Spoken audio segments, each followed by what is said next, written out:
What's up, guys? Welcome to another episode of the Art of the Good Life podcast. Today with me, we have my good friend Andrew Barett. Just like-minded individual, always someone who's really inspired me. As kind of came up together, and now he's really just killing the game.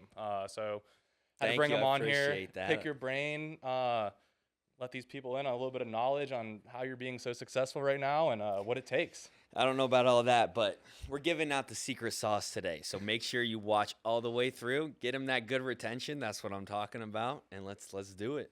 All right, so let's get right into it. I think the first thing naturally is just going to be a little introduction. So tell the people a little bit, name, where you're from, how old you are, a little background if there's anything else that you want in Sweet. there. So my name is Andrew Barrett, born and raised in Cbus, Columbus. So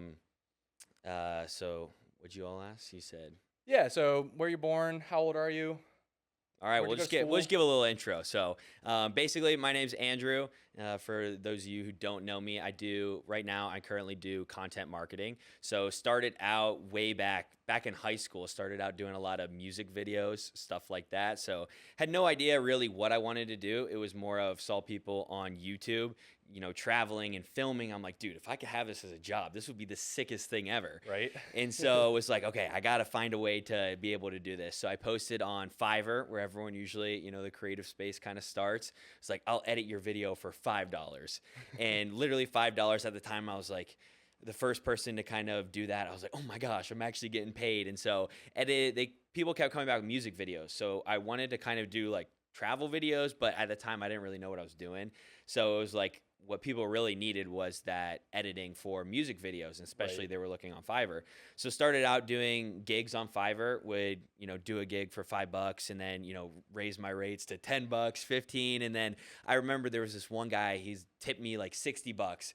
And I was like, oh my gosh, like this is insane. And I think I started on, like a $50 desktop little Windows computer that, I think it was probably like four maybe chip or whatever. I'm not too technical with all that stuff, but regardless, it broke the computer. Basically, Yep. burn it up. But started posting stuff on Instagram and then started building a following through Instagram, started to do more and more music video effects, editing, all that kind of stuff. Started to finally work with some people that I was like, oh, this is pretty cool, working with people on my playlist and stuff like that. Got to do videos with like famous decks, did one with Wiz Khalifa, Sick. Maddox, all these I didn't know all people. that. And That's yeah, awesome. and I got to work with Warner and Sony record labels, all these cool record labels and stuff like that. And started doing more filming, got to start traveling for, some of these music videos, got to go to, San Francisco. What was the height of this? So basically, started out doing everything probably sophomore year of high school, and then Which was for you, what year? oh geez. So I graduated high school 2020, so I'm 23 right now. So that probably would have been, around 2017, 18, something around there. Okay, yep. And so then started, getting to college and was like, okay, like this is what I want to do. Didn't want to go to college at all. Parents, very fortunate. They were paying for college, but tried to drop out twice. Got a finance degree major and yeah, not using that. Probably will burn that piece of paper, but Okay. hey, I mean, I got it, said it, went through it, have a business now. Did I really learn anything? No, nope, gonna say. I'm a little biased, so stay in school if you Learned know. what not to do. Yeah, do whatever. Yeah, that's what I said. I learned what I did not want to do, and I learned time management while having, the business while also, being in school. And at the time, I thought I was running a business. At the end of the day, I was just freelancing.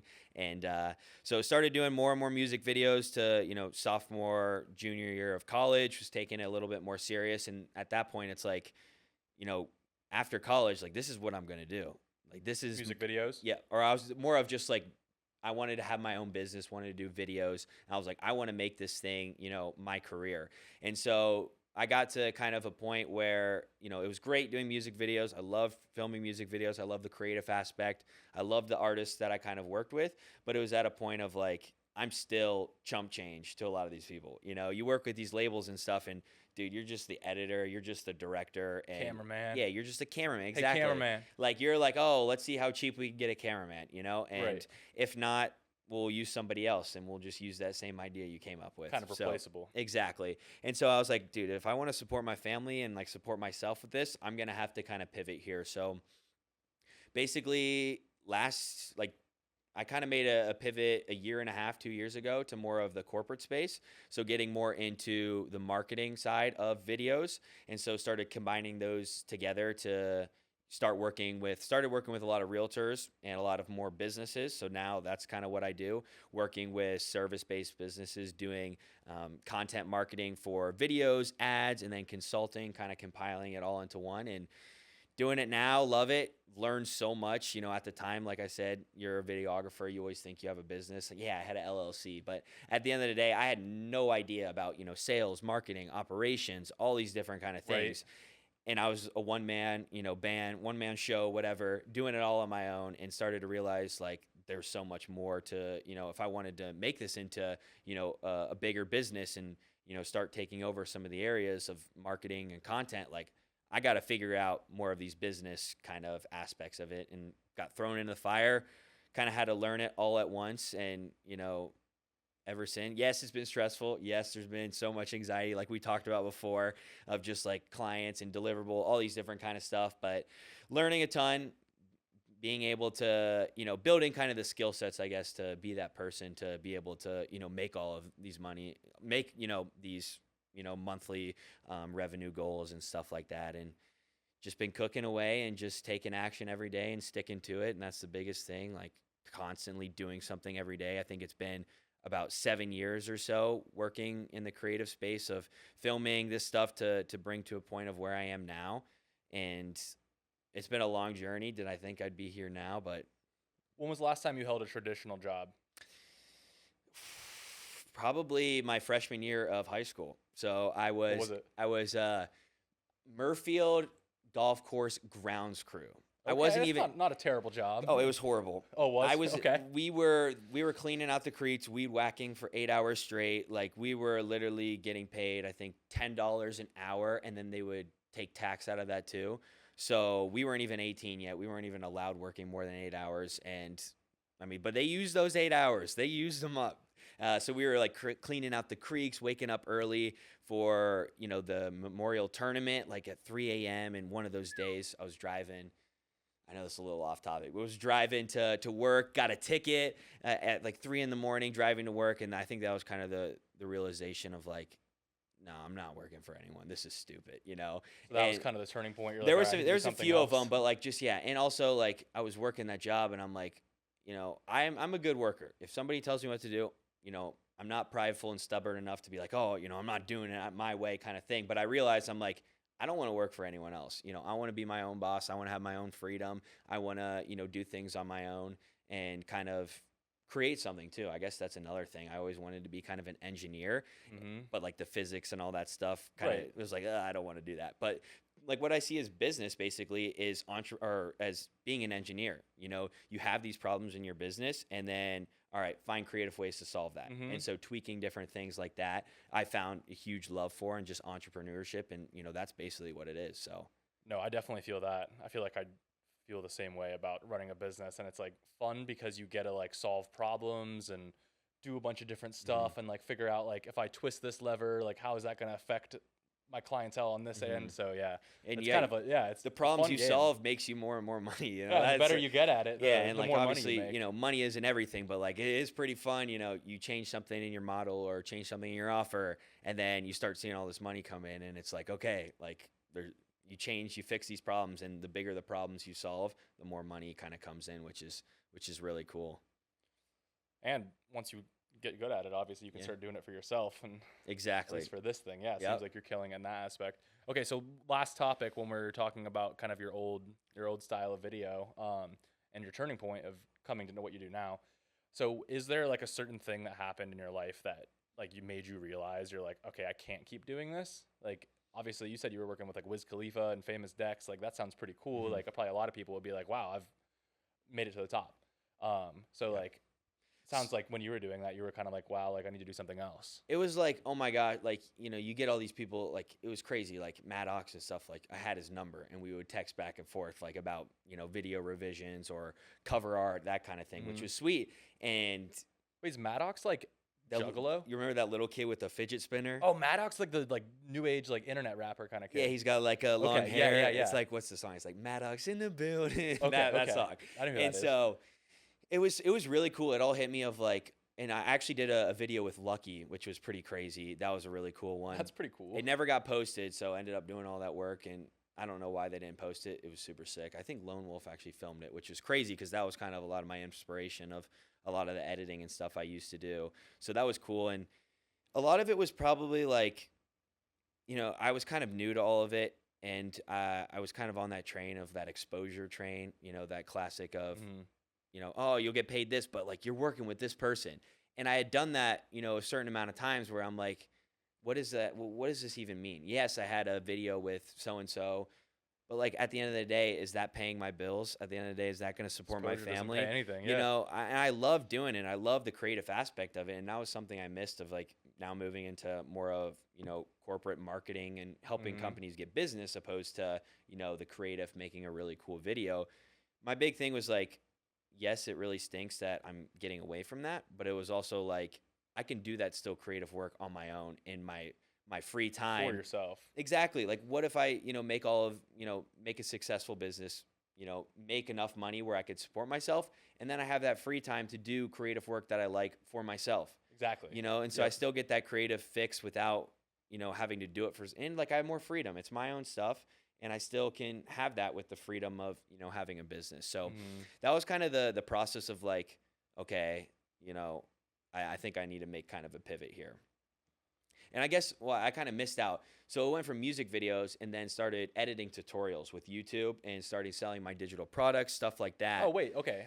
We haven't talked about Yeah, this. I When missed was that all whole this? part. So music videos, I'm like, I need to make more money doing this. And so then I started teaching editors how to film, edit on YouTube, and kind of grew my channel to like 20,000 subscribers, Okay. teaching people, selling digital products. Basically, I was, selling editing packs, all this stuff, learned Mhm. how to kind of market those. So I was like, dang, like, Like LUT packs and stuff, or like so essentially, like, VFX. so since a lot of my effects were, they were a lot of paper effects, a lot of stuff drawing paper effects. I would do a lot of mixed media stuff. I created some mixed media packs of texture packs, drawing packs, all this kind of stuff. And I made basically tutorials, and then I would plug the packs and stuff with those Like tutorials. if you want to make it just like this, download my pack in the bottom. Like that. Exactly, exactly. And so And what that's year was this? what year? Yeah, you were Probably doing this this? was I probably started like my sophomore year of college Oh, wow, doing this. So okay. I was doing this and music videos at the same time. And it started to get to a point of I'm like, this is crazy. Like I'm making money on social media without doing anything. It's like there's no overhead with these digital products. And you see, Brian Delmata. Mm-mm. Okay, so he's like probably the biggest guy in the editing space of packs and stuff. And so I got to talk to him a little bit before, I started doing it, asking for, tips and stuff. And I didn't really realize how much money was to be made in there either. And I think he's teaching people how to do it now, but it was crazy. It was like there's no overhead with a digital download. I create the pack Right. once. Or work, yeah. It's Nothing. literally a digital download. It's on my website, and people can just download it whenever. It's just now, how do I get people to buy it? And so that's the marketing. And so that's when I learned how to use videos like YouTube, Instagram to kind of plug those things. And was like, this is amazing.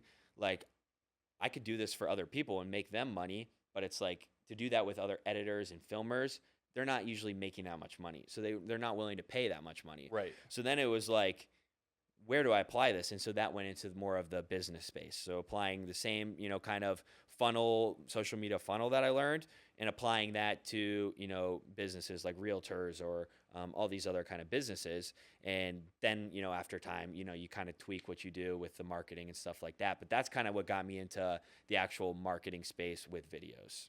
So you're marketing yourself first. Like that's like, so you were Correct. interesting. So Okay. I learned how to do it myself first, and then was like, this works really well.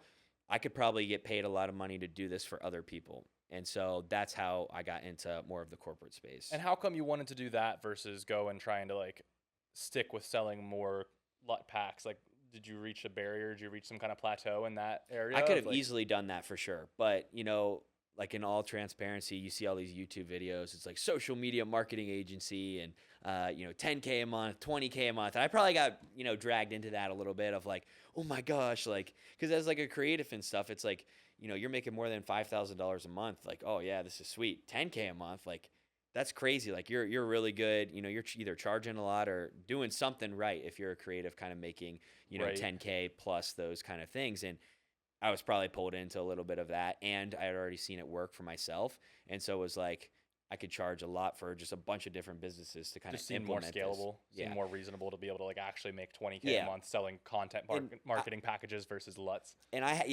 had probably a limiting belief of like, oh, there's no way I could scale this. Like the market is, video editors and stuff. Like this market's too small. Like I had a bunch of limiting beliefs, but looking at it now, like you could easily scale something like that 100% with the skill sets that I've learned. Like the agency, the thing I love about in the agency space is you literally have to learn everything.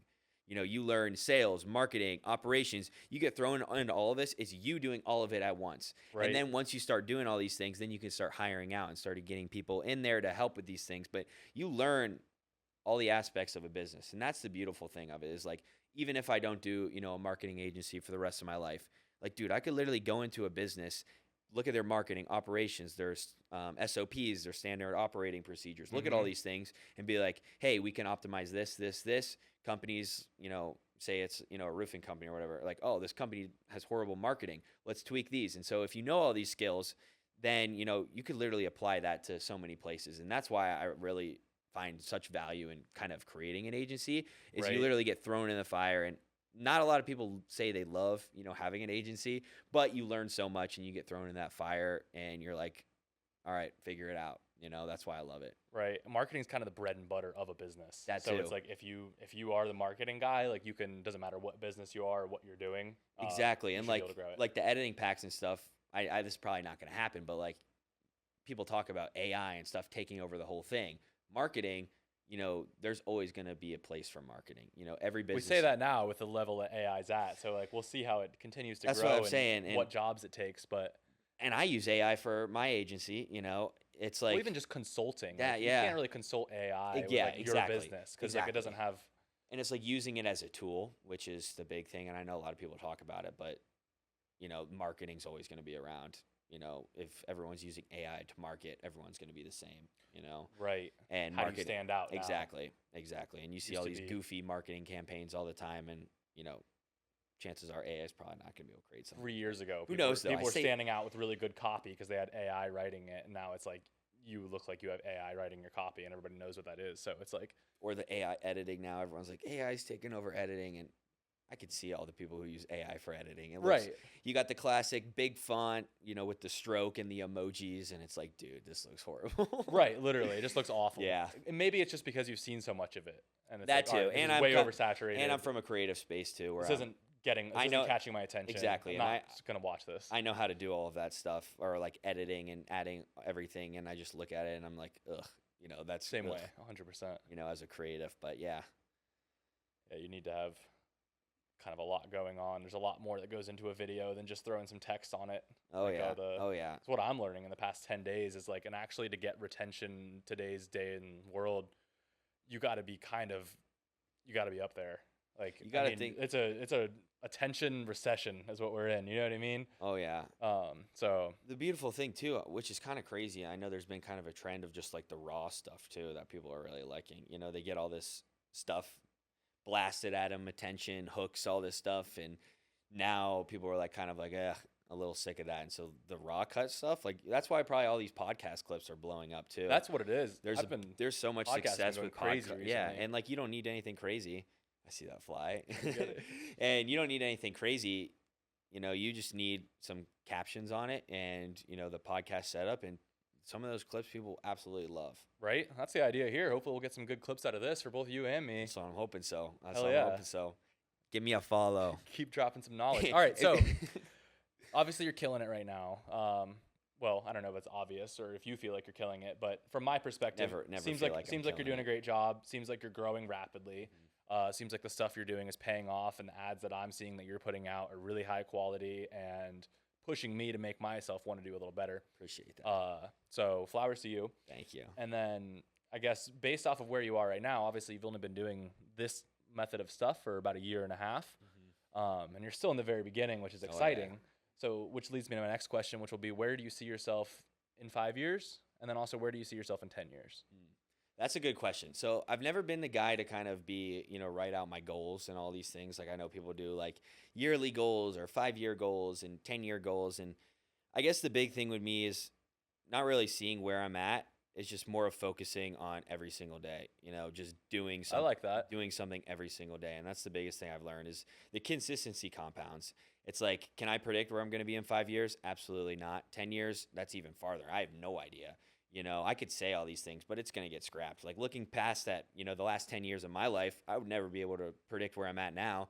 But what I do know is what's gotten me to that point is just every single day, sticking to what I'm doing and then also just putting in that work every day. And so that's probably the formula with any of those kind of things. I definitely like want to grow, and I have visions of, growing my team, growing, hopefully taking over a lot of the digital marketing space in Columbus, and then moving to hopefully, getting other locations in different kind of cities and taking over those local markets. That's definitely something I aspire to do for sure.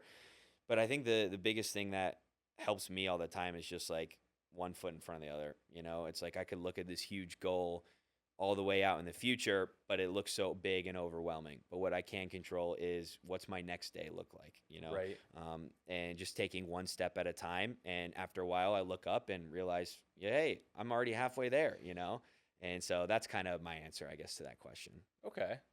I know it was a little. No, you're good. Well, I like that because it's more about being present and more about focusing on like what you can do right now than like, okay, I need to set this huge goal and like do this to get there. Because I noticed the same thing in my life. As I look like 5 years ago, I am the person who I wanted to be 5 years ago. Mm-hmm.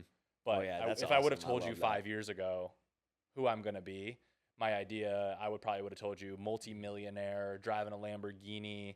Forbes list under yeah, 30. 30 under 30. Yeah. Like that was my aspiration.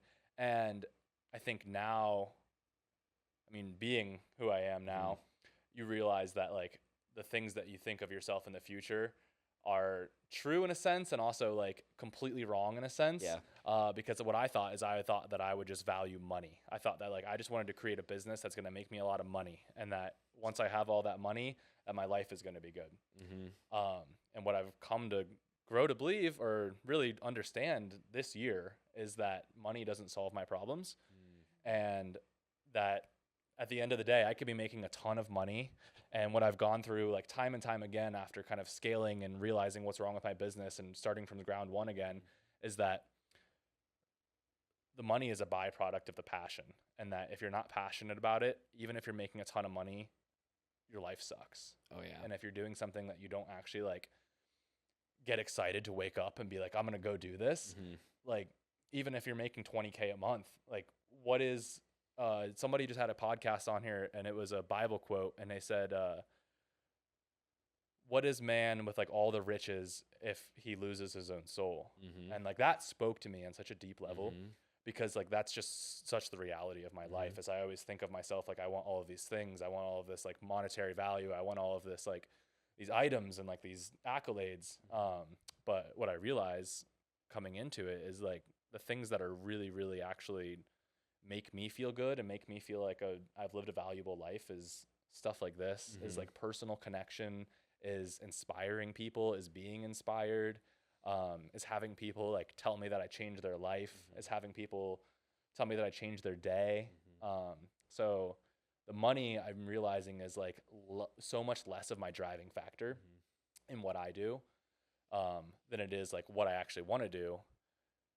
But then again, you can get caught up in that because you're like, all right, well, the money doesn't matter. Like, how do I make this more authentic?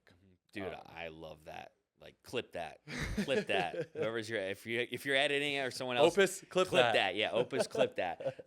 Dude, I literally had the same kind of whatever epiphany or whatever you want to call it, but it's like, it's so cliche. You always hear people of like, oh, the money doesn't matter, all these stuff, and you're like, okay, dude, you're rich, Right, easy for you to say. You got a bunch of money, and like there's to a point of like, being able to have enough money to survive and use it as a tool and kind of stuff, but it really breaks down of like that money, that bank, it hits in your bank account, and it's just like I don't feel different, it's like this is just not like.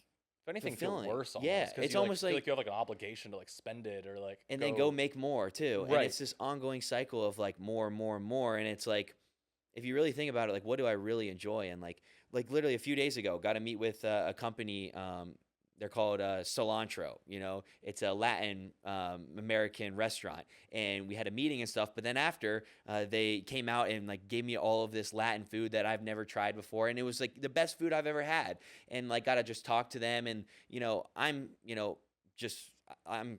straight English guy, and they're both Latin, and they're telling me all these different things, and they're laughing, and I'm like, this is the best food ever. But it was like it hit me of like, this is what I enjoy doing. Doing these experience, meeting people like this that I love. And that's something I've also come to love with just what I'm doing now is I get to meet so many different business My favorite owners part and of the people job. like that who just come from all walks of life. And most of these people have crazy stories too. There's different things that drive people to do the things that, what we do now. You might not realize it, but on an unconscious level, like there's reasons why, you are, doing the things you're doing. Hmm. And just being able to hear those stories from people and just share those experiences and being able to have I think the coolest thing that I'm starting to realize and value the most is with a business is you get that freedom to go out and do those things whenever you want.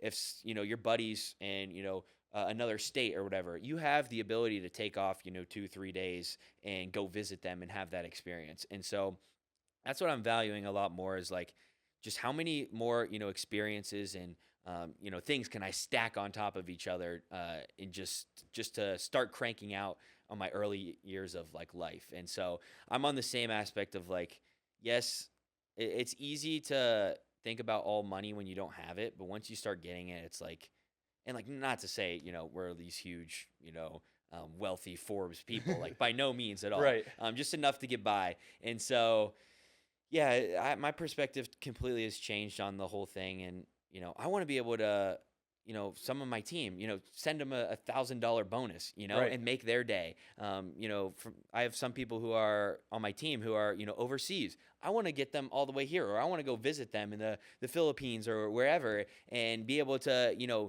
share kind of like that weekend with them or like just be able to help them in any way I can. Hmm. And that's what I found a lot more valuable than money. And I know it's so cliche and cheesy and stuff like that gets clipped all the time, but it's true. It really is. Yeah, at the end of the day, you don't ever remember how much money you made in the month. You remember what you did that month. Hmm. And you can't take any of it to the grave either. Right. And like I said, yeah, the months that I've made the most money have been some of my least favorite months that I've ever lived. And the months when I've made no money have been some of my favorite. I'd say my very favorite experience I've ever had or favorite week of my life was traveling to Hawaii with my friend Bradley. And we just stayed in a car for a week. That's awesome. And we were just so alive for that whole week. Like that's what life's all about. And having the freedom to do that too. It's Yeah. like being able to go out for a week. Like most people could never do that. Most people would never be able to take a week off and then let alone buy a flight to Hawaii. So that was like in the beginning days of just Goodlife being just a studio rental. And I had kind of built it to the point where I was able to have employees covering everything. I'm still making money and I'm able just to go travel. Yeah. And that got really good. And that was really good for a while until I realized I was kind of capped out. And I started thinking about the money again. I'm like, I'm never going to make $50,000 a month. I'm never going to make $20,000 a month just renting out studio time. So that's when I started to kind of like rethink about my stuff, and then started offering more packages. Yeah. How's your pivot been? I'm asking you the questions I'm now. I'm in the middle of my pivot right now, and I'm taking those my time are the best with it. times. Like, it's like scary because you're pivoting and there's so much like back end stuff that you have to do. But on the other side of that, every time I've made a pivot, it's just been exponential. So, like, dude, you're in an exciting time. Like, pivots are one of really. my favorite. Yeah, Right? 100%. And it's like I'm at the point where it's like money is like I've got enough money to sustain myself and live just coming in off of like my business and its repertoire. Like I don't really have too much work to do. Like the business kind of makes its own money and like sustains a base level of life for me. And on top of that, money I don't feel like is really changing my lifestyle much because I'm going to do the same thing no matter how much money I have. I'm going to be doing pretty similar to things. I mean, here, give or take a couple steak dinners. Yeah. Treat yourself once in a while. You Right. deserve it. But yeah, I think that kind of in the future for me, I'm looking to make sure that what I'm doing is really aligned with my heart and soul, and that I'm not dedicating myself into something that is going to be a sacrifice for my personal well-being in return for some money. So like I think that like I could really do tons of different things right now and make enough money to support myself, but that's like like I said, I've got that handled, and right now I'm working on what am I going to do that's fulfilling? What am I going to do that Do you know that answer? I don't think so quite Mhm. yet, but I think I'm getting closer and closer to knowing Mhm. it by doing things and experiencing things that aren't fulfilling to me, Mhm. and working with people who aren't fulfilling. Yep. And honestly, interestingly enough, like I've been having a lot of conversations about God recently, Let's go. and I've never been much of a God person. I've never been religious. Was raised Catholic until I was 8 and never liked church at all. Presbyterian. What are the Presbyterian. odds? Yeah. We went to the same church apparently. Crazy. We just figured that out. So I never liked that. I was Mhm. always very like against it and was like, I don't like this. But I was also like young and didn't know anything. Mhm. And then my parents became Buddhist, and I really vibed with that a lot. Like I felt a lot of similarities to how I think and like the Buddhist teachings and stuff Sure. like that, and felt like those teachings were able to actually kind of help me develop my life and who I am in like a really Mhm. progressive way that was aligned with who I am. And I never really like even gave God the time of day. I was like, Christians, like religion stuff like that, I'm just not a vibe. I don't like Mhm. that. Usually people I talk to about that, they seem very kind of overbearing and Oh, like they yeah. don't want to listen to what I'm saying. They just want to be like, I'm right, and like you need to understand that.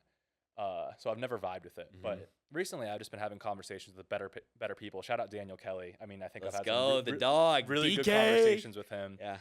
That have kind of made me open my heart up to God, I think, a little Mhm. bit more, or at least the idea of God Mhm. and like what that means to me. Mhm. And he had challenged me. It was like a month ago. We had a conversation. He's like, I know like you don't believe in any of this stuff, but like I do want you to invite God into your life and just see what that does for you. So I'm like, all right, like what do I have to lose? Like, and I don't Mhm. even know what Yeah. inviting God into your life looks like, but I just did it in my head, and I was like, all right, I mean, Mhm. like if there's someone out there who can like help me and like you want to help me, like I would love to like have you be a part of my life if it like Mhm. means whatever that means. And I don't know if it's like attributed to God or attributed just to me being a little bit more open to receiving blessings from the universe. Um, but like I feel like I just randomly had this inspiration to like do this 100-day video challenge. Yeah. And it's been really hard. It's been really tough. I'm on day 10 right now. I'm making day 11 clip for today. Mhm. And jumping into it, I was like, all right, like I'll do it. Easy, no problem. And it's like day 10, I mean, it's not like it's been the hardest thing I've ever done, but Mhm. tougher than a lot of things I've done. It's Oh, really yeah. hard to stay consistent with something, especially that's like your own production. Like I'm Mhm. always I don't like to put out a ton of my own work because I'm a really harsh We're always critic the on most myself. critical on ourselves. And like most of the times I'll just like make something and I'll be like, like I'll just have this idea that like I don't like it and I like won't continue with it. I'll be like, well, like this isn't good. I'm just going to move on to something else. But when you're like pressuring yourself and you're challenging yourself to actually go and follow through with it, Mhm. you have to do it.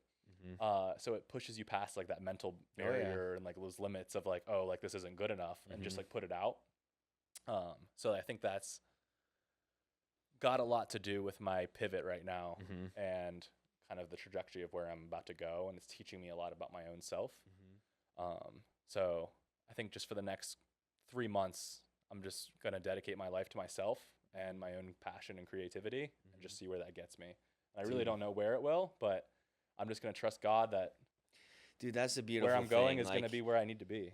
literally, like looking at my whole life, it's like, dude, I would have never been able to plan out and creatively map out where I'm at now. You know, I give all the glory to God on all of it. It's like, who would have known from starting out as freelancer on Fiverr, asking people to edit videos, leading to me creating music videos and then building up there, and then, you know, getting to a point where I'm doing, you know, YouTube stuff, selling packs, and then to working with, you know, more than corporate space, and then, you know, starting to then work more into the service-based business. It's like literally, you know, we don't realize, like I look back and I'm like, there was just so many apparent, like just dots connected, you know, it was just this, everything leading up to this point now. And like, there's no way I could have done that all on my own, just like, you know, trying to come to the conclusion and try to like perfectly map out to where I'm at now. Cause like literally every point I've learned different things, you know, music videos. I learned, you know, first I learned editing. I learned how to edit. I got that skill set. Then I learned how to film. I got that skill set. Then I learned, you know, how to do social media. I learned that skill set. Then I learned how to market, and like all of these little things I was learning all along the way literally to come together to do what I'm doing now. And it's like crazy when you look back on your life and you realize, like, you just start connecting the dots and realizing how all of these things come together, and to think that was all chance. Like, I don't know about that, you know? Um, it's crazy to me to think of. And yeah, dude, it's wild. And it blows my mind sometime. And like, you know, that's kind of one of the reasons that you know, how I got to know, Christ was basically through questioning. It was like thinking like, I'm here, like, what am I here for? I'd seen all these people, that's my whole testimony. That's a whole other story, which is pretty crazy. But basically just like questioning things of like, I'm on this earth, like, what am I even supposed to do? Right. Like everyone says, get a job, have a family, all these things, but like, that can't be it. Like, what's my purpose? Like, there's got to be something way bigger. Like, you get me, and then you scale out, and then it's the earth, and then outside the universe, and it's like, dude, like my mind just starts like raveling out of control of like, there's got to be some reason for any of this. Like, there's no way I'm just randomly here. Like, that was my big thing that kind of brought me, was just that questioning on my own of like, there's no way all of this is just for nothing. Like, it was so weird. But yeah, I know I'm kind of Do you pray or do anything like that? Yeah, absolutely. So basically, I know you said Presbyterian church, right? Mm-hmm. So basically, I grew up in the Presbyterian church, didn't have a relationship with Christ. It was more of, I just go to church, my parents tell me Right. to. It was like, if I got in trouble. Do your time. Yeah, if I got in trouble, I'd pray and be like, God, please don't make me get in trouble, those kind of things. And I didn't have a relationship with him at all. And so, started to go through high school and stuff. And then, things started to kind of hit the fan of, with just my life in general. And, I dealt with probably a lot of rejection. So that was the biggest thing. Would go through like high school, and, there was like multiple like sports that, I didn't make the team kind of thing. And then also friends that I thought were friends that, kicked me out of friend groups and stuff like that. And then me questioning at the same time. And my grandpa was passing away. I'm like, where is he going? Like, is he just dead? Is he just like goes into like nowhere? And it was just like all of this questioning coming down at once. And it was like, it just like, I was looking for so many answers, and there was like this emptiness kind of hole inside of me. And I was trying to fulfill it in so many other things, other people, trying to fill it in, alcohol, drugs, and, validation from other people, trying to fit in, all these different things. And it just broke me down. I tried all these different things, and it just made me less and less happy. Like money, parties, all these things. I kept trying all these things, searching for something. And it just came to the point of like, I just give up. Like, I'm done trying to do this all on my own. I'm done, trying to figure this all out. And, started, went to a church, and like, I wasn't a believer at the time. And then it literally hit me. I was like, dude, the answer is literally right in front of you, that's Jesus. And that's what it hit me. And I was like, dude, I'm an idiot, like I'd like lived my life in church and stuff, and it never clicked for me. And I was like, oh yeah, I just kind of be a good person, go through, the motions and stuff like that, until that moment, then it started to become more of a relationship. And it was just like this weird, like click kind of thing. And it was a slow process of, getting to a point where I am now with my relationship with Christ. But, I pulled up like the Bible Project. So like it explained some of the books in the Bible, and I'd hear like my parents come up the steps, and then I'd get scared, I flip it. Like, I don't want to be that weird guy, looking up all these things. And, then it was like, I was still, wasn't living the best way either. And, I was still afraid to tell everyone like, oh yeah, like I love Jesus, this kind of thing. Cause I was like, what if everyone rejects me again? What if all my friends reject me for this? Cause that happened in the past of, I expressed, kind of my mind on things, and, then I got rejected. So it was like, if I say, go Jesus, all these different kind of things, like I'm going to get rejected again. And so like, I wasn't, I started to kind of, go on this like deep dive of like learning more and just myself, because like there's like nowadays, like what you said, there's so many people out there who are not giving the best representation of, what believing in God kind of looks like. And there's a lot of, everyone's so critical, they're nitpicking all these things. And at the end of the day, what I had to learn is like, all it is it's about love, it's like, there's people who are probably going to have problems and stuff, but basically the best way to deal with all of that is just showing love to them and being that person to support and help. And like that's what literally, that was when Jesus was on this earth. That's what he did. He showed love to other people. He wasn't pulling up, the scrolls and basically condemning people for doing wrong and Right. all this stuff. Like obviously, there's things like that, but Which is what I feel like 90% of today's world for anything. Everyone's just condemning someone else for yeah, feeling the way they feel and for being the person they are. exactly. Like everybody, has their own opinion. Like you see it now in politics too. Both sides bicker back and forth. Yeah, it's like Someone's the always epitome has of to be it. right. It's like, dude, we're all It's awful. humans. We're all different. We all have, our own way of living and stuff. And like the best way to do that is just show love and be supportive. And yeah, and like that's literally, yeah, people mess that up a lot. I see that a lot. So do you feel like all right, so hold on before we even get into that. Jesus versus God, what's the difference? Explain that to me. So your basically, Words. so all right, are we getting deep We're here? not getting Like, deep. I want to okay. go like give me 30 Like seconds. theological, like God versus Jesus, or just in Like, general when people to say you. God? So what's the so like what is God to you and what is Jesus to you? In my eyes, the same person. So basically, are you getting deep into the Trinity of Well, God? so Jesus? where I'm Are going you with talking this- like when some people say, I think okay, so I think there's Jesus and then God, and some people kind of refer to God as like this universal kind of creator kind of vibe, opposed to Jesus and It was like a Messiah of God. yep, exactly. So Okay. basically, Jesus, in a nutshell, kind of what the gospel is essentially, is that, God created the world and then humans, sin came upon, humans and basically we do wrong. So basically all of us, we have our human nature. We're all selfish. We all have these kind of things that bring us apart from God. And that's, sin is what brings us apart from God.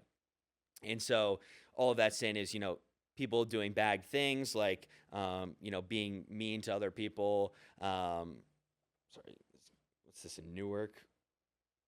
Oh, with Amber, I was like, why am I getting a? I felt my phone buzz. I thought someone was calling, but so yeah. So basically, it's like sin came into the world and kind of broke the relationship with God, and so then humans were just kept committing more and more kind of sin of like well, human nature. Like right now, I've Right. been tormented with sin. Like, am I a perfect person? Absolutely not. I have desires that aren't right at all. I do things that aren't right at all to others, and that's not fair. And so basically, throughout the whole Old Testament is basically God trying to restore that relationship with humans again. And humans keep messing it up. We are, creatures of like we're sinful people and, God gives us instructions. We mess it all up. So it basically got to a point of like, there's nothing really we could do. And so God sent his son down, Jesus, to take that sacrifice for all of us. And so that was a crazy thing. The other thing is, yeah, just that God sent his son down for us and to serve as a sacrifice so we could have a relationship with God again, to restore that sin. So Jesus lived a perfect life, on earth, kind of denying all of that sin. And then he went to the cross and paid the punishment for everybody else, so that way he could restore the relationship with God and us. And which is the crazy thing is like, literally he came down to save all of these people, and in the Bible and stuff, all of these people, they whip Jesus, they call him names, they spit on him, all these things, but they don't realize that he's the one, the reason he's there is to restore that relationship and to help those people. And it was just crazy to me that he went through all of this pain for us. Like the reason I have, with what I believe, not pushing this on anyone at all, but Jesus restored my relationship, so I have eternal life with God, and I don't get it. I don't get to go to hell and experience all this pain and suffering because somebody came down and took that sacrifice and took up all the wrongdoings that I did on myself. And it was nothing I did at all. I'm still a horrible person. It was just Jesus was able to come down and take all that punishment and serve. Like imagine you sending your own son down to die for a bunch of people, to help all of those people. Imagine sitting there and watching that too. Like that would be so painful and so excruciating. And to think that somebody would do that for me to save me, it was just mind blowing to me of like I matter that much to someone. Like it is crazy. And so that's kind of the difference of Jesus and God, as far as you can get really theological and like it gets confusing, like the Trinity and like But you can get a lot of people go so deep and theological with all these things. But you have to realize is like the whole reason he sent down Jesus is because he loved us. He loved us, and he sent his own son to die for us because he loves us that much. And that's the whole thing that people usually miss is like literally love, and then all the other commandment, all those other things that Christians say and stuff branches from love, and they get the whole thing twisted sometimes. But People get caught up in the fine print. yeah, classic. That's what people do. Right. And not to say I don't either. Or any of us. Yeah, I mhm. probably do too. And I mean, it's easy to get caught up. And I think it's refreshing to talk to people who kind of remind us of that. And Is like that at the end of the day, it's love. I talk to people all the time, especially a big thing is like the LGBT, gay and stuff like that.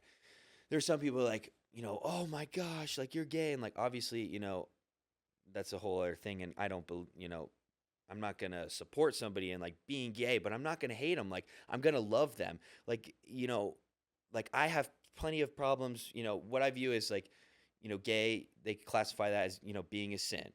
Just like the same way I lie all the time. Right. It doesn't make us any difference. It's, we're supposed to love each other and support each other, not condone each other. I'm not going to go, hey, Tucker, you're an alcoholic. Like, Hell are you yeah. kidding me? Or I'm not going to condemn you, or like you're doing this Right. and like, oh my gosh, like, are you kidding me? The same way some people do with, other sins, like, if somebody's, being gay. That doesn't mean, I can't support and love them and be friends with them, and the whole thing gets so twisted all the time. And I'm like, guys, like you're missing the whole point, like we were showed love from Jesus and God first. So like, we're supposed to show that out to others, because if we're judging others with we're judging others for those standards, there's plenty of things I can fall faulty of. God's going to judge me with those same standards I judge other people, if that's Right. the case. And I'm guilty of all of that. And that's what people really miss. So who am I to judge another person? Exactly. If I'm judging, then those are the standards I should be judged with, and I'm going to fall short of those every time. Mm-hmm. And there's people out there that, yeah, I know I'm not getting heated up, but there's just a lot of wrong. It's just like, dude, show love and be supportive and, help get someone to that point, It's like not condemn them for all their, like, how are they going to see love through that whole thing if you're, condemning them and telling them they're doing wrong? Right. You can't fight hate with hate. Exactly. You got to fight hate with love. Exactly. That's what I'm talking about. All right. So last point on the God topic is a little comparison between my beliefs and kind of what I've been hearing about Christianity and God and things, and the similarities that I believe are really, really prominent. Mm-hmm. So growing up, I don't think this is necessarily specifically a Buddhist belief. I think it's more of a Hindu belief, is that God is kind of, you are your own God, and that God is like inside you, and that what God is like that higher version of yourself, and like your higher self essentially would be like what they consider to be God. Like God is inside of them versus outside of them. Which I find it a little easier to identify with that, because you're doing less, like it's less of an idea and it's more physical, because it's like I am God versus like, oh, God is this idea of something, where it just seems like a little bit hard to understand. I gotcha, yeah. But I think that they both are talking about the exact same thing, and I think that for the most part, most religions are talking about the exact same thing, and that we all kind of share similar stories, and that all like across all different religions, like there's so many similar stories, and it's almost the same story, but it's just a different person telling it. And some people, that's what they've grown up to believe, so that's what they hold to be true in their heart. So like, I just think it's important to be able to listen to other people's religious beliefs and to take them for what they are, not like what you think they're like meaning by it. And to be able to be very, very objective with it. And like, I love talking to people about religion, because there's so many different beliefs, and everybody feels so strongly about their belief. How are you going to come to your own conclusion if you're not aware of all of these other things? Exactly. How am I going to say that like something is wrong if I don't know anything about it? Yeah. There was this cool thing. There was this one guy I saw. So he had the same thing. He was like, there's so many religions, all these things. And so he studied, all of these different religions. And the crazy thing is a lot of these religions recognize that, Jesus was a real person. And, literally all of these different, like Quran, all these stuff, they acknowledged Jesus was a person. They didn't acknowledge he was a God, but they all acknowledged that. And then, the book about Jesus and stuff was saying, Jesus is God. And so that was his big thing of like, all these other people say their God is like this person, but all these other books don't even acknowledge that. But all of these books acknowledge, Jesus, and Jesus is the one saying, he's God. And so that was a really cool thing for me. And, I'm not the most, expert on all these other books and religions, so I'm not going to, completely speak on them. But like, I think that's a beautiful thing is like, and I think people have to have that open mind of like, to go out and challenge yourself to, look at all these other religions. Don't just, take it from me, Christianity. Like I'm just talking about my experiences of how he's changed me, and you can make your own assumption off of that. But like go explore all these other, religions and texts and stuff like that and, come to your own conclusion. And, I think like the worst thing someone can do is just not be aware of all these other things. Like stick to, they get told this one belief and they just believe that's the only Believe it 'cause thing. it's all they've ever heard. Yeah, exactly. I think that's the worst thing you could do for 100%. yourself. I agree. And like the best thing you could do is, if you're interested in this stuff, go explore it. Like that's like you should be, encouraged to go do that.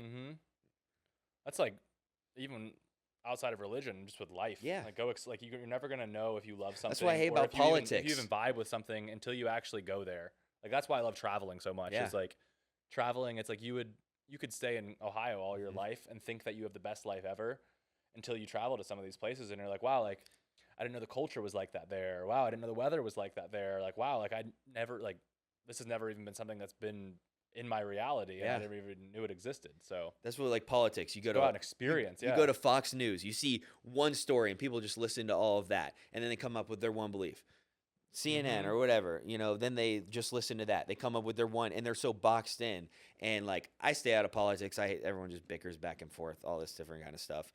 But basically, it's like if you just focus on one thing that you're taking in, like that's your viewpoint. Like go explore, like learn all these different things and come to your own conclusion. Don't have other people tell you, what the conclusion or what you should be doing. What you should believe, what you should do, who you should be. Exactly. Yeah, And that's what I be hate yourself. with like the other stuff of like the corporate life too, of people, 9 to 5, nothing wrong with a 9 to 5, but it's like people, people tell you go to school, go to college, then get a good job, start a family, all this stuff. And people don't even question it. It drives me crazy. It's like, there's so much more out there than just that, 40-hour work And week. if that's what you want to do, that's completely fine. But like, there's so much more out there, especially with the internet nowadays. You can literally explore so many different paths. It's like, don't just listen to one person or, one kind of route. Like just explore all these things and then you'll figure out what you want to do.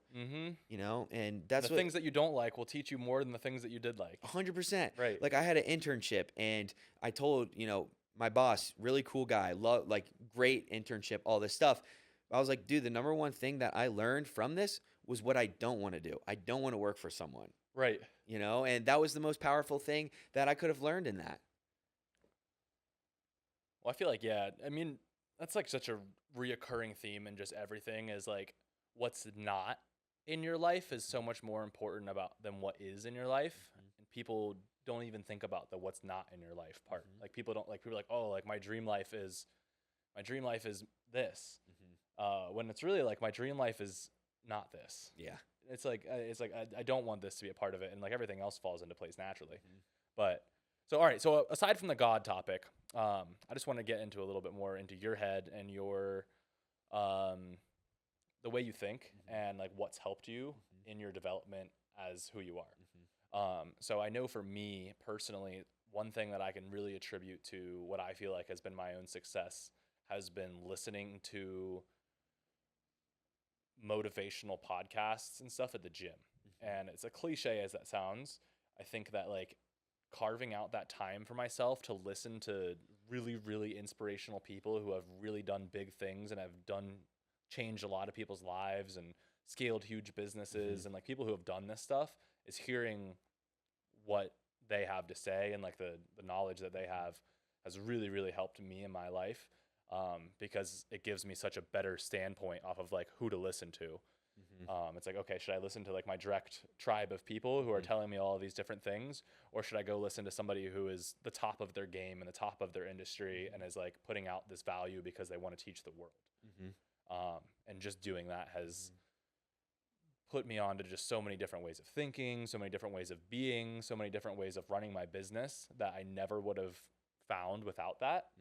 Um, so for me in this stage of my life, I would say that's been more powerful than religion by a lot. I think that religion's maybe just starting to become a part of my life. Yeah, and that's okay. And I think that like for me at growing up is just motivation and just like hearing words from people who really inspire me has been like huge for me. So I mean, it could be the same thing for you, or it could be something completely different, but is there anything that you have kind of felt like has been really, really pivotal or quintessential in your development as who you are? I think, the biggest thing that's really helped me is, number one, obviously, Jesus and just my mindset. I think it starts with how he created me of, being the person, the go-getter, wanting to take action, being motivated to go do those things. Because some people don't have that, and that's okay. They're different like that. But like just having that mindset of just like putting in the work, going out and doing it is definitely number one. Number two is definitely the same thing: education, courses, mentorships. All this stuff has been detrimentally important to just my growth, because I started out learning on YouTube all these different things, and I could learn all these things for free, but it was taking me a lot of time. Being able to invest in a course in, somebody else who's the expert, I literally get to buy back all of that time. So I could buy, this course in mentorship to learn all this stuff in a span of, a week to 2 weeks, opposed to taking a year to 2 years and figuring these things out. And going back is, God's made me into the person to, you give me these things to do, I'll go do them. I'll take the action and do it. So like, that's why the course and the mentorship and being told like, hey, this is what's going to make you most successful. Do this, this, this. These are the right things to do. I'm going to go do it. And so that's what's been able to exponentially help me grow, rather than me going out and trying a bunch of things and trying to figure out which one works a little bit better. And just, I'd figure it out along the line, but it would take me a lot longer than, if I was to invest in somebody who was an expert at this and could, show me that path clearly. And so I'm like, all right, this is what I need to do. Let's do it. So that'd be kind of my thing. Okay. Yeah, for sure. Just mentors. Oh yeah. Yeah. Like it's like the same thing. Like you learn from podcasts and stuff like that for education. It's the same thing. I'm just learning education from, it's just a different. So how much money have you spent on personal growth? Probably like 45,000. Wow. Yeah. That's very impressive. I feel like that's a kind of a reoccurring theme in a lot of people I talk to who are like doing similar things to you, is that they invest so much into themselves and their personal development and their education. This was my mindset. It's like, if I want to make $100,000 a month, I have to become the guy who has the skill set to make $100,000 per month. And so my biggest expense is all that knowledge that I don't have of, being that skillful person. So, for me to make $100,000, I have to spend $100,000 to build the skill sets to be able to make that, so that's kind of my perspective of, my biggest expense. The biggest thing that, is hurting me is not having that knowledge and those skill sets. And so the best way to find that and get that done is by paying for that, right, and then learning those skills. And like a shortcut to finding like the perfect mentor. So exactly. You can just pay somebody to do it for you. And like every course and stuff, have I, gotten the best out of every course I've paid for? Absolutely not. But what it's taught me is what things I don't want to do, what things don't work, and it's like, I learned, I can't just go out and see some person's course and just buy it. I have to do some due diligence. I have to, see if this is a good fit for me. And so by doing courses that, maybe aren't getting me anything, I learn, what I shouldn't spend my money on, right, and more of, okay, there's a few things I could spend my money on. Let's figure out if this is the exact right thing to do. Right. And once you get it down to it, it's just a kind of a science. It's like, all right. Yeah. Once I, make my money back from this course, then I, spend it and invest it into another one to learn more skill sets. And the more skill sets you have, the more valuable you are to, it's a lot more easier when you have all these skill sets to make more money. Like, with, your whole company and having employees and stuff. Like before, when you were doing it all on your own, you didn't really know how to get to some of those numbers. Now you see how some of these employees, you have these skill sets of hiring and sales and these things. And so then the path becomes more clear, and hey, I need to hire, 3 more employees. I need to open up 1 more place. I need to do this many deals. I need to, sell this many, packages, whatever it looks like. So you have that skill set, and making that money is a lot easier. Right. Yeah. 100%. Once you know how to do it, it's like, it seems like it was, I feel like once you know how to do it, you're like, why didn't I just do this in the beginning? It's always obvious, like looking back, like, right, why didn't I do that? But And that's probably why you're not able to connect dots into the future. You're only able to Absolutely. connect dots in your Backwards, past and yep. be like, okay, I see how I've gotten here and like what it took. But yeah, I mean, especially And with like, there's a million different things you can do. the other thing I would say on that point of what's helped me be so successful is that consistency. So many people say they're going to do something, either never actually do it or start it and they quit. That's the biggest thing. Like if you do something for 4 years, you can't tell me that you're not going to be decently good at it. If 100%. you're going to do, you'll figure it out. Like, if you want to do marketing, have a marketing agency, and you're doing it for 4 years and you just stick to it for 4 years and go into that mindset, there's no way that you're not going to be good at it and making money.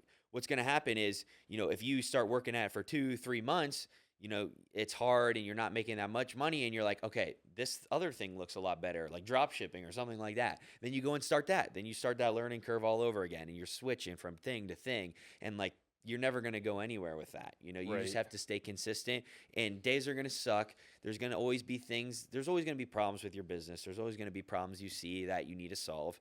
That's just the name of the game with, owning a business and entrepreneurship. It's like, basically I see it as businesses and stuff. Who's successful or not, who can stay in it the longest.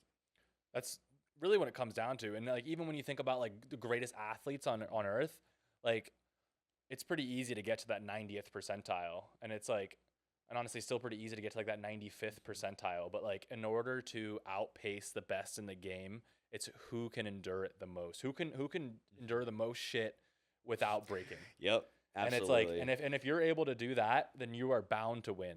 If you can take 50 losses to one win, if you can take 1,000 losses to one win, you're set up for anything. And that's the mindset shift of is like not, how well can this business go? It's like, how many, clients can I get to yell at me, or how many no's can I get, or how many, horrible things can happen in my business? You have that, frame of mind. You're like, if I can get through that, all the other stuff will be added. Well, and that's why salespeople are some of like, without owning a business, sales is one of the best things to be in or to make a lot of money. And the reason that they're so highly paid is because they're the kind of people who are okay with taking 100 rejections to get one yes. And so many other people that would scare you and like be like, okay, this didn't work, this didn't work, this didn't work, give up. But in order to be the kind of person that actually becomes something, you have to be the kind of person that's able to get through 100 no's and able to get through 100 failures. Because you learn everything from your failures. You learn nothing from your wins. Well, you learn a little bit from your wins, but you learn so much more from your failures. So much more. And it's like so much more from what you don't want to be doing than it is from like things that have gone really well. And like your story would be so boring if you never had any failures or anything. Exactly. It's like, you hear of all these stories of these people getting, hit down to the ground and, they don't have anything and then they, come from nothing and start these things. Like that's so cool. That's so much cooler. Like how cool can I get? How cool can I get? This story of my business and then do something cool like make a podcast and start talking about some of these things. Like you have cool, crazy stories and stuff like that, and the process of it is so much more fun and enjoyable. Looking back at like, oh, I can't believe this happened, and I thought it was the end of the world, and I'm here now. So obviously your life hasn't been easy getting to the point you've been. Has there ever been a point where you've almost given up? I don't think on ever your plan or your path. I don't think ever given up. Not even like given up, but like considered giving up. Yeah. There's definitely been points of like I'm stressed to the max. Like I just need to sit down and like go into the park and just sit there. Like I'm not a guy. Is that what you do when you get like that? Either walk my dog or just sometimes I'll just sit there in silence. Sometimes like when everything feels like it's crashing down. There's definitely been times like especially. Probably like a few months ago, I had kind of one of those, I was, things were going really well. Like you talked about, you get more and more clients and all this stuff. And then it's like overwhelming of just like, oh my gosh, I have to manage all of this. And it's like, what has to be done? And you have to get a pulse on everything. And like, there's definitely been breaking points of just like, I understand now why not a lot of people do this. This is not easy. Like this isn't, as pretty or fun as all these people make it. You see all these YouTube videos of, I make 10K, blah, blah, blah, blah, blah. Like, it's not that fun. It would hit me of like this is hard. Like these moments, give me such appreciation for other business owners and entrepreneurs because it's like, everybody's dealing with it too. When you talk to people, it's like, people's minds don't shut off about business till they go to sleep. and even when they're asleep, they wake up and then it's business. It Literally. never shuts off. Nope. And there's definitely been times where I'm like, oh, that 9 to 5 would be nice. 5 o'clock, brain Clock out. shuts out. I think that all the time. Don't have to do anything. Sounds really nice. But like, it's like, I chose this life and I still, yes, there's so many hard points and it's just all the time, highs and lows. I'm really working on, trying to enjoy it a lot more of like not being always like work. And that's probably been the biggest thing. Cause like when, I desire to have a family and stuff and like, I don't want to be, hurting my family and stuff because I'm working too much. Like I've Right. heard horror stories of people who work their whole life and then get to their, the end of the life and they're like, I regret working as much and not enjoying time with, friends, family. And that hits on the other point that we were talking about of how much more valuable that is than any kind of money or work or any of that stuff. And I think I've been, really been realizing how important that is opposed to, how big my business is, how much money, all this different kind of stuff. All right, so that's kind of leads me into the wrapping up of this conversation. Is through your experience and all your life and all the things that you've done, what is the good life to you? And like what is a part of the good life and what makes that a reality and what makes that not happen? Like what are things you could do that would make it so you're not living the good life? Or at least in your experience, what does that mean to you? So the good life, I like that. Is that a little reference off the Good Life Studios? Yeah, I mean like it's a that. reference to just me and my entire life and yeah. kind of everything. But this podcast is called the Art of the Good Life podcast. So like the goal I'm getting to be like what I want to accomplish by having these conversations is talking to people who doesn't even necessarily have to be people who are killing it in their industry, but just people who have had a lot of experience and done a lot of things and can speak on that. Like what is the good life to you as somebody who is a successful marketing agency owner? Dude, that's a really good question. I really like that. Thank you. Like I could probably think on this for a while, but in a nutshell, I mean, like the crazy thing is like I'm working all the time, so like I'm constantly thinking about my next step, like one after the other. But like that long term of like, what am I really, working towards? That's a good thing. Like that's that's a hard kind of thing to answer. And I guess it would just be having.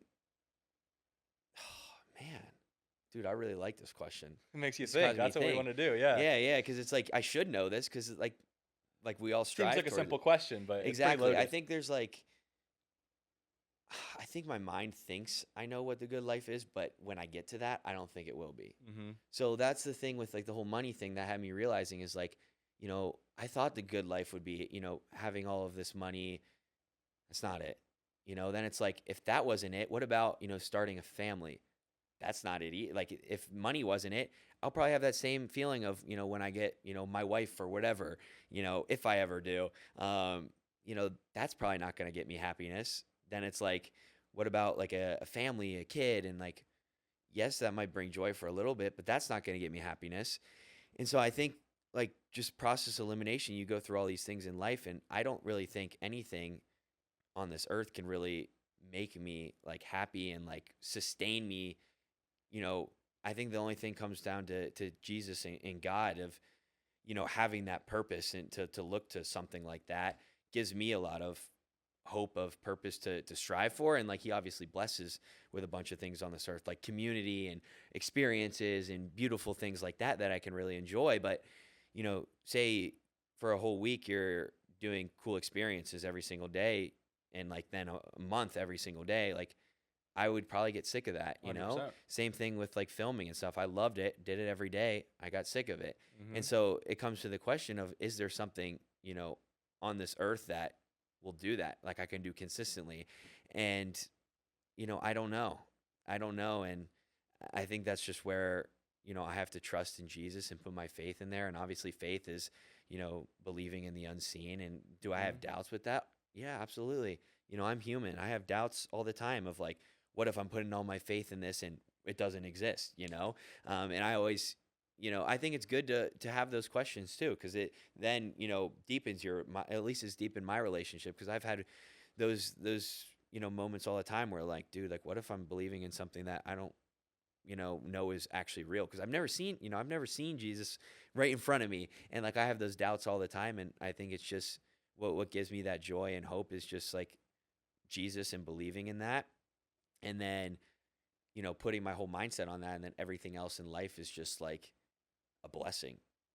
Everything's just added on top of that. Of I don't deserve my business. That's a blessing. I don't deserve any of this money. That's a blessing. I don't deserve this being here and talking with you. That's a blessing that I get to have. Not a lot of people get to have that. And just viewing it as like all of these blessings, everything in my life is a blessing, and, allowing me to be joyful and just appreciate life. And I think that's what makes, everything, the Gratitude. good life. Yeah, that gratitude, 100%. and just knowing where that comes from. So you just helped me answer that question. Well, I for love that myself. answer. I think that's a great answer. And I love that question because I didn't really, I was just processing as I was speaking, and came to that answer. And I guess I'll flip it on you. What's your good life? So to me, like the idea of the good life and the idea of success are almost synonymous. So if my definition of success is deciding you're going to do something and doing it. And that's all that success is. So like success doesn't have to be monetary. Success just has to be that you're going to decide you're going to do something and that you follow through with that. And that like you do that. Yeah. And then so to follow up with that, my idea of the good life is living true to the person who you think you are. And I had this like really crazy full circle moment a week ago when I was editing one of those like the third video for my 100-day video challenge. I'm like almost tearing up right now. Yeah, I love it. Like, Let's go. Let him out. It's like realizing you are the person you think you are. There's no greater satisfaction than like having this idea of who you think you are, and then to like hammer at that every single day, and to like never really see or never really have like, I don't know. It's hard to measure your progress from a day-to-day basis because like you're always comparing yourself to yesterday, and there's never a huge change.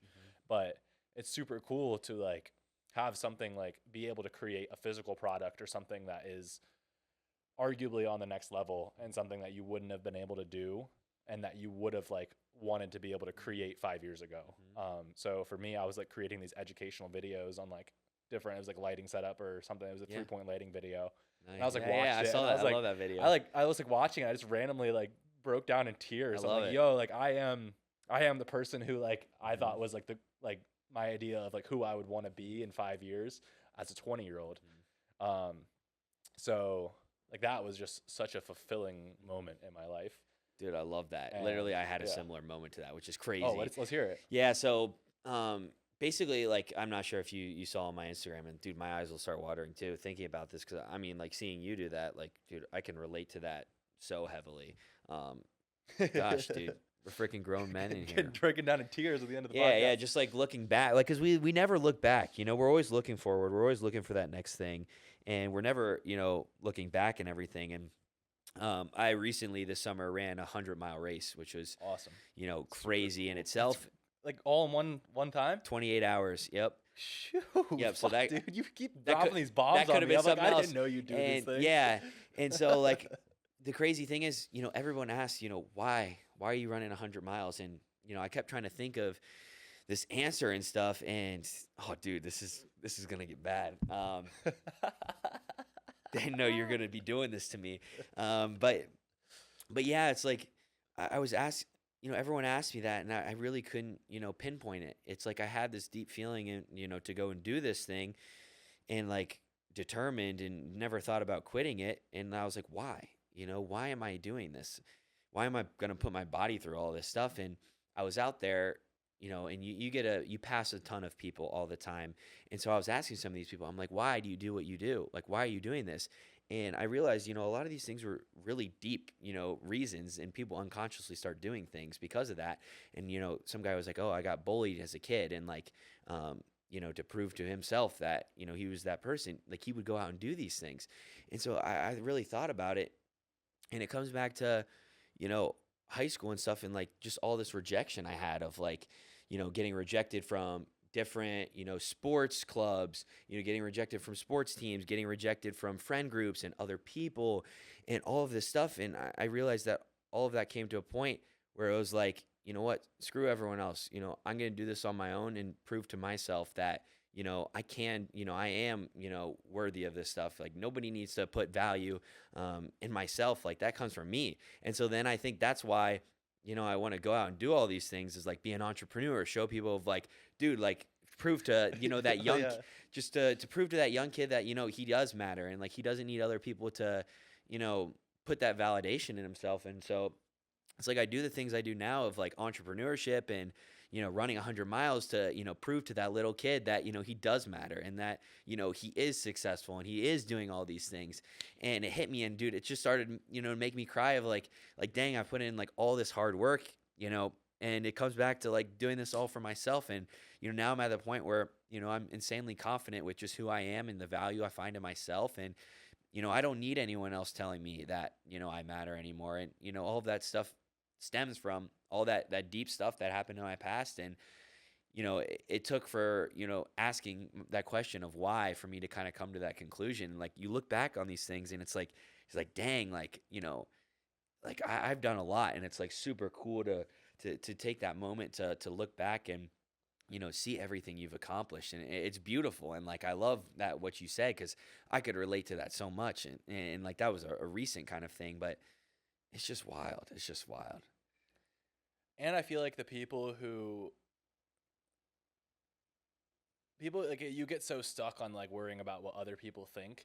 And I think that's like a common answer between successful people is that they want to prove something to themselves. Yep. And like once you get like onto that path of proving something to yourself, like it's kind of like an endless journey. It's like, all right, what am I capable of? Like, what can I really do? And it's like, if you have this idea of what you're capable of, like the only way to like fulfill that is to just do it. Yeah. And the only way to like, at least if you have a mindset like I have, like the only way to feel good about yourself is to like push yourself into like that scary unknown part of like, fuck, like this is harder than anything I've ever done. Like, but I don't like, know if I can do it. I need to do it or else like I'm a bitch. Yeah. Which is how I feel. Yeah. And I think that once you kind of get onto that path too, and start doing those things, it pushes yourself to like create and to put out and to operate on this higher level that no one is really doing without having that push from like their own I need to do this. And that is what like drives people to live a life that inspires other people. And like that was it. Like I didn't ever think I could do a marathon. Then I did a marathon. Dude, I'm mad impressed. 100 miles Yeah, is like, and then I've never even heard of anybody doing that. Then I like, was except for like David Goggins. That could be a whole other podcast right there talking about fucking that. crazy, And I have dude. some crazy stories with that and just what I learned from that. But it was like I never thought I'd be able to do 26 miles. I did that, and then I was like, it opens the mind of like, what else can I do? Then it's like, oh, I did 50 miles, and it's like, okay, that was sweet. Like, never thought I'd ever be able to do that. And it's like, what about 100 miles? Like, I don't know if I can do that. That's a little scary. But then you start breaking down these things and realizing, how much you really can do. And that's why I have such a passion for other people, entrepreneurs, and like wanting to help them. Is because like you can do all these things. You just have to break down all these mental or these limiting beliefs. Everyone has all these limiting beliefs that they can't do it, but you can. You can start a business. You can run these, crazy things. I'm not some unique special person. I'm just stupid enough to continue doing that and just like having that mindset of I'm going to do it. I said I'm going to do it, so I have to do it, Right. And that's the thing is, you can literally do so much, more than you think. And once you start that snowball effect of you start doing these things, then you start shooting for these bigger goals and it starts snowballing. And then you realize, hey, there's a bunch of people watching me kind of do this. And then they start going out and doing that. Because like I was running that 100-miler, for myself and, for the other reasons. But then I would have so many other people being like, hey, dude, like you really inspired me. Like, I think I'm going to, try and run a marathon, or I'm going to, try and do this and that. And it was like so cool to me of like that's crazy. I didn't think I would, have that impact on anyone. I was just doing it for myself. Right. I wasn't doing this for any of you guys, but like makes you feel, it's like also like adds a lot of fuel to the fire to have somebody say that kind of stuff. It's like, man, like it's like now I got to do more things, right. know? You're like, all right, well, if just doing that Yeah. got you to that point, I mean, like what happens if I really push myself? Yeah, exactly. Exactly. I love that. Well, this has been awesome. This has been a great conversation. Appreciate you for coming out and coming Yes. on this. Sorry for cutting the onions, man. Oh, you're good. Yeah, me too. It's gotten deep. I love but, it. I love no, it. we'll have to do a follow up sometime. I think there's definitely a lot more we could talk about. Oh yeah, for sure. Or do you just start kicking it a little more? Yeah. Let's do it. Yeah. Let's do it. I love this, and excited for the next one. So Let's go. Let's thank go. you, sir. Thank Until you. next time. Until next time. The awkward shake. Then- Well, then we'll I'll see you get you- guys there. I'm gonna get Tucker on my podcast. How about that? Just flip the script is what I'm talking about. Let's go, baby. I'm ready. Let's do it. All right. Well, thank you guys for listening. We'll see you guys on the next episode. Have a great day. Peace.